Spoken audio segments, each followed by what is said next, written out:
ভাইরা, যখন ঈশ্বরের লোকেরা তার সামনে অন্যায়ভাবে কাজ করে তখন সকলেই কষ্ট পায়। জিরুমের পুস্তকের 41 অধ্যায় 10 পদ এটি নিম্নলিখিত কথা বলে। পরে ইসমাইল মিসপাতে অবশিষ্ট সমস্ত লোককে বন্দী করিয়া লইয়া গেল।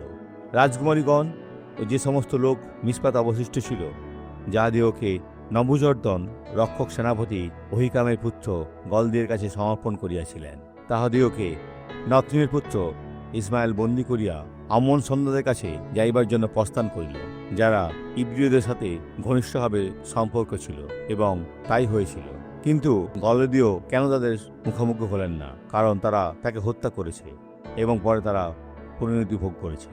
ঈশ্বরের আনুগত্য করো ভাইরা। যদি তারা তার আনুগত্য করত তাহলে এর কিছুই ঘটত না। চলুন এখন প্রার্থনা করি। পিতা, আমরা তাদের সকলের জন্য প্রার্থনা করি এবং আশীর্বাদ করি যারা তোমাকে ডাকছে। আর আমি এই মন্দ, দুর্বলতা, মিথ্যা এবং অশান্তির আত্মাকে যা আপনার জীবনে কেড়ে নিয়েছে চলে যেতে আজ্ঞা করি। ভাইরা, আপনার ঈশ্বরের এই মন্দকে তাড়িয়ে দিন, চলে যাও। যিশুর নামে প্রভু আপনাকে উদ্ধার করেছেন।